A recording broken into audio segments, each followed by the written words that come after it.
I am sitting in the car park. It's not very pretty, of a small shopping centre, slightly dismal. It's okay. And I'm sitting here because I know I can have some peace. My son didn't go to school yesterday. He spent a few hours in the garden with a teaching support assistant, teaching classroom assistant, whatever it's called. And he learned stuff with this teaching assistant in a very non-traditional way. And I managed to get him to school today. And just as I was leaving, he came running up the garden path. So as far as I'm aware, he's in the garden with a teaching assistant again.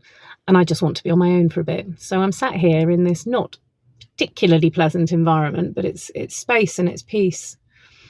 And I recognise that I need some space.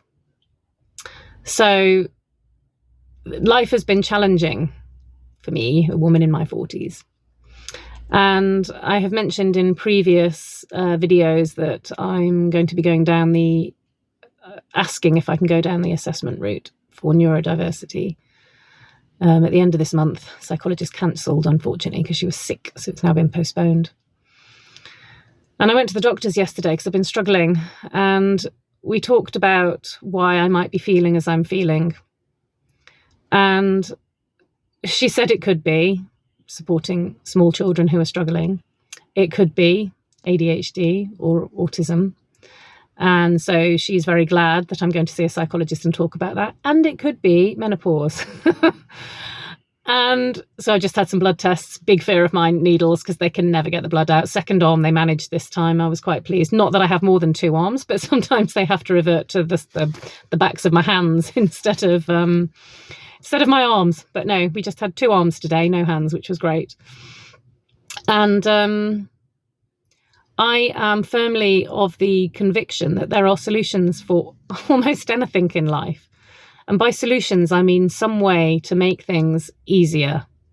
And it could be changing your mindset. It could be, a chemical imbalance or mineral imbalance or whatever. So that's what this morning was checking, that I'm not low on iron or vitamin D or those sorts of things.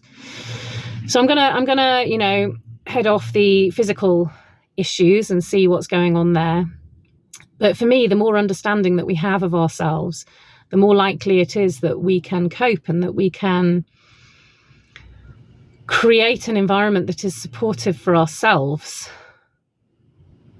where we can cope better, where we can enjoy life more. And to me, that's what part of therapy is as well. As part of my training, I had to have 80 hours of therapy. I think I've had about over 100 in total because I went back for some specific issues. And all of that self-knowledge, when I started off in this therapy, I was like, why do I need to go to therapy? There's nothing really for me to fix. To my shock, I found there was quite a lot that needed working through and resolving. And consistently, I found that whilst a greater level of self-awareness and self-knowledge can bring pain because it forces you to look at the injustices and traumas and pains of your past, but it also brings healing and it brings a calmer life. And so this process I'm going through now, in terms of looking at menopause, looking at neurodiversity for myself, for my children, it all brings greater understanding, greater wisdom of the self. And to me, that is a really important part of growth in life, as well as physically growing and getting older. We need to extend our minds and our hearts and allow them to grow and evolve and develop. And we can only do this by challenging ourselves. So yeah, and challenging yourself is also tired, as doing a physical workout is tiring. Challenging yourself mentally and psychologically and emotionally is tiring.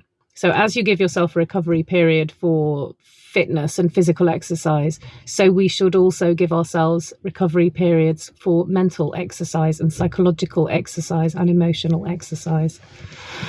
So just some thoughts to think about here in terms of self-support and self-knowledge and self-awareness. I hope you all have a good day. Bye.